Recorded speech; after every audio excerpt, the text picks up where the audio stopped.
ಸಿಹಿಮೊಗ್ಗೆ ಸುದ್ದಿಗೆ ಸ್ವಾಗತ. ಇಂದಿನ ಪ್ರಮುಖ ಸುದ್ದಿ. ಜಪಾನ್ನ ಚಿಬಾ ಪ್ರಾಂತ್ಯದ ಇಚಿಕವಾ ಸಿಟಿ ಜೋನಲ್ಲಿ ಕಳೆದ ಜುಲೈನಲ್ಲಿ ಜನಿಸಿದ ಮಗು ಕೋತಿ ಪಂಚ್ ಅನ್ನು ತಾಯಿ ತ್ಯಜಿಸಿದಳು. ನಂತರ ಜೋ ಸಿಬ್ಬಂದಿ ಬಾಟಲ್ ಫೀಡಿಂಗ್ ಮೂಲಕ ಪಂಚ್ ಅನ್ನು ಪೋಷಿಸಿದರು. ಜನವರಿ 19ರಂದು ಪಂಚ್ ಅನ್ನು ಮಂಕಿ ಮೌಂಟನ್ ಪ್ರದೇಶಕ್ಕೆ ಮರಳಿ ಬಿಡಲಾಯಿತು. ಅಂದಿನಿಂದ ಪಂಚ್ ತನ್ನ ಗೊಂಬೆಯನ್ನು ಬಿಟ್ಟು ಬಿಡದೆ ಎಲ್ಲೆಡೆ ಎಳೆದೊಯ್ಯುವ ದೃಶ್ಯ ವೀಕ್ಷಕರ ಮನಗೆದ್ದಿದೆ. ಗುರುವಾರ ಬೆಳಗ್ಗೆ ಮಾತ್ರವೇ ಸುಮಾರು 900ಕ್ಕೂ ಹೆಚ್ಚು ಜನರು ಜೋಗೆ ಭೇಟಿ ನೀಡಿದ್ದು, ಇದು ಸಾಮಾನ್ಯಕ್ಕಿಂತ 4 ಪಟ್ಟು ಹೆಚ್ಚು ಸಂಖ್ಯೆಯಾಗಿದೆ.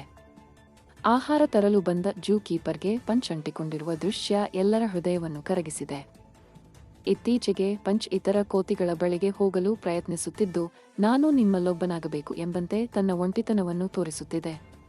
ಪಂಚ್ನ ಈ ಭಾವುಕ ಹೋರಾಟ ಜನರಲ್ಲಿ ಕರುಣೆ ಮತ್ತು ಸಹಾನುಭೂತಿಯನ್ನು ಹುಟ್ಟಿಸಿದೆ. ಸಿಹಿಮೊಗ್ಗೆ ಸುದ್ದಿ ನಿಮ್ಮದು, ವರದಿ ನಮ್ಮದು.